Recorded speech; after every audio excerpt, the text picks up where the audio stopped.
What's up vlog, welcome back today. So this is a few things that a lot of people don't know about their 2020 C8 because not many people have them, but I'm gonna show you some things that I noticed while owning one and just show you some things that I did find out during the process of owning one. So be right back, I need an energy drink from Wawa. If you haven't had one of these, I recommend go trying it. It is, it's pretty smacks, not gonna lie, it's fire. Yep, Coke needs to sponsor me.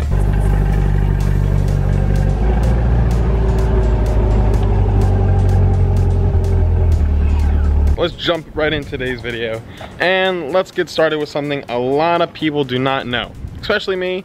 And if everyone, I mean most people with sports cars do run radar detectors, and I could not find anywhere to plug my radar detector in to save my life. So someone actually commented, shout out to them. There is a plug right down there. I guess people call that the cigarette outlet one. Yeah, so that's right there. And then I just ran it up here. I didn't want to put the suction cup on there because, I don't know, I don't want this cord right here laying all up on my dash. So I just hooked it up there. I have a little visor mount. I just have to keep it tilted like this, but it actually looks pretty cool like that, so can't complain. So another thing, let me get in the car and show you guys. So when you start the car, ooh, those little pops. All right, and let's say it's in drive, we put it in drive. And let's say we just stopped and yeah, we're about to get out. And if you forget to put it in park, you can just, or like just say for instance, you forget to put it in park or whatever, you press off, it goes right into park, which is pretty cool, and it's a good little safety thing by GM. And I actually didn't take my parking brake off, so because I wasn't moving anywhere. So yeah, if you ever forget, it's a good safety thing just so the car don't roll away. But if you guys watched that previous video of when the car was on the dyno, actually no, it wasn't in there, but when Adam, the guy at the Mustang shop, my friend, he was putting the Vette on the dyno, and he usually lets it like keep the tires rolling through the gear, so he goes straps it down again just to make sure everything's nice, tight, and sound. And the Vette knew he got out of the car, and it applied the brakes, put the car in park, and just let it sit. Like the car knew he got out of the car, which is pretty cool. And I was like, and it even slowed itself down. I really don't want to try that right here, but that's kind of dangerous. But yeah, it did that while it was on the dyno, so I thought that was pretty cool. Okay, so I get asked this question almost every time someone gets in the car. This piece right here, it almost looks like it tilts up, but no, do not tilt it up because it's not meant to be tilted. It's this is the mode switch for all the different modes, like track, whatever else sport you want to put it in. It's just a twist. That is it.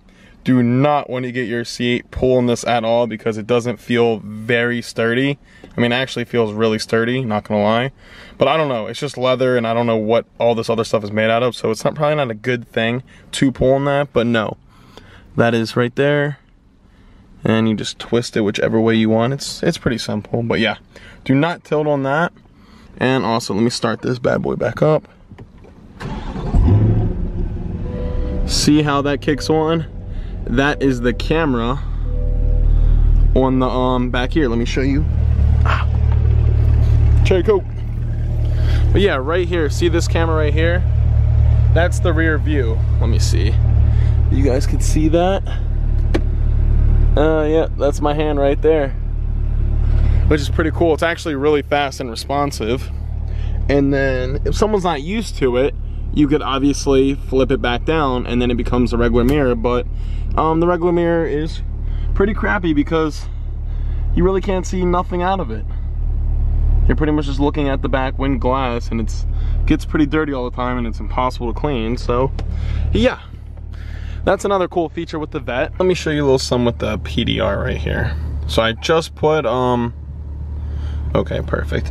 I just put the SD card in, if anyone was wondering where that is. There's a little slot, if you can see right here. That's where it is, and this was the one that came with it for the factory. It says maps for North America. I feel like I need that in the car. Okay, I'm gonna save that. I don't know. Maybe that's for like the GPS or stuff. But yeah, it gives you like all recordings from previous history, haven't done any. And then video overlay, do sport, track, all these different features it has, which is pretty cool. And then you can do custom track.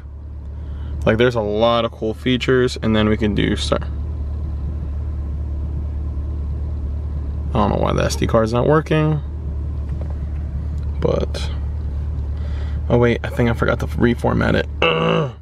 But anyway, yeah, that's pretty much all of it. It's got all the recordings, settings, and you can just adjust everything. Let's just say you complete a lap time, and let's say you record the whole thing, but you forget to press the time. And you can actually go back during the video, and it will record the time again for you. So like, you can be like, I started the lap here, and then where the lap ended, and it will give you the exact measurement of time, which is pretty cool by GM, because I mean, that's what makes a car special, with all these little features and gadgets. I like all that stuff in a car, to be honest.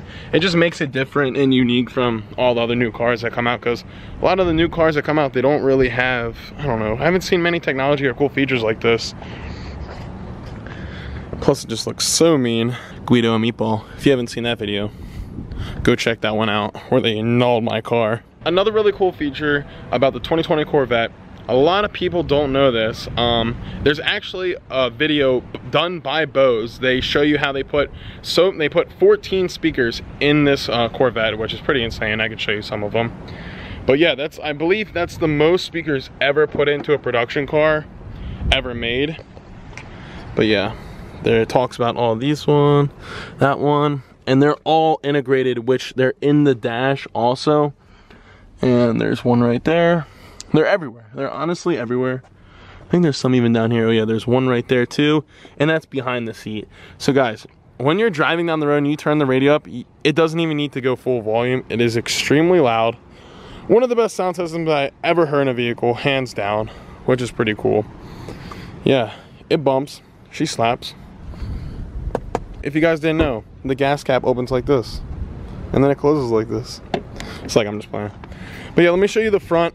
There's actually some outlets up here, which I thought are pretty cool. So if you're taking a road trip and you need to charge some cameras, boom, there's another one right there.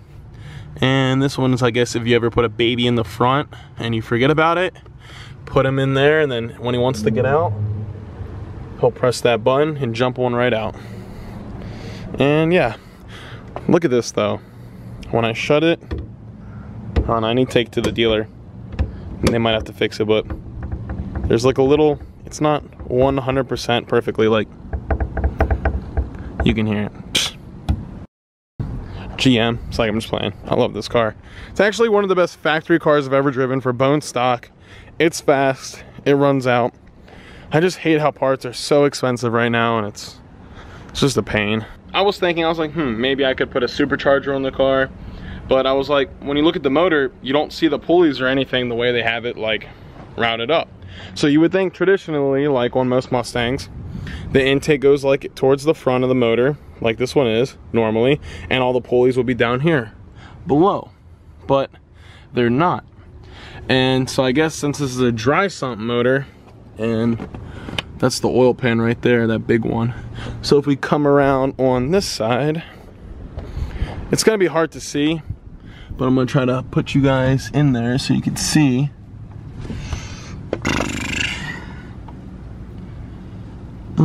Yeah, you might not be able to see. Between this oil cap and right there, you can see one of the belts. About to burn my hand on the exhaust. But yeah, right down in there, it's all the pulleys are up in there, and the alternator's like buried in the front of the motor. So I don't know how traditionally you would put a supercharger on this like the old Vettes. I have no clue how that's gonna work. That's why everyone's probably going twin turbo. But the trans are weak in this car. I was talking to a lot of companies through social media on Instagram and stuff, and everyone's saying the trans is only good to like 600, 650. If you get a good one, 650. But honestly, it's not even worth taking the risk and pushing it, because you're gonna have to take this car all apart and put a new trans, which is not gonna be cheap at all. So I might just do full bolt-ons if a lot of the prices end up dropping on parts, or maybe I get some sponsors. That'd be pretty dope. But yeah, it's just like, Stuff's so expensive, and it's like, I don't want to even really touch the car because it runs so good and so well and performs like, I can't complain honestly how it performs. It's just, could be a little louder. It's just, you don't get that sound feeling through the front of the car. Other than that, I'm gonna wrap today's video up. It was trying to beat the weather for you guys, get some content out there. I like to do more racing style videos. I don't like these talking videos. I'm trying to make it most entertaining as possible for you guys. Hope you enjoy. Please subscribe, drop a thumbs up. Birthday's coming up, so let's get to 10K for me, please. That'd be awesome. And yeah, hope you guys like this and hope you enjoyed the little things I showed you. Today the weather's good, but couldn't get any races off because, you know, people bluff like usual. And yeah, that's it. I'm gonna wrap it up. I'm out, guys. Peace.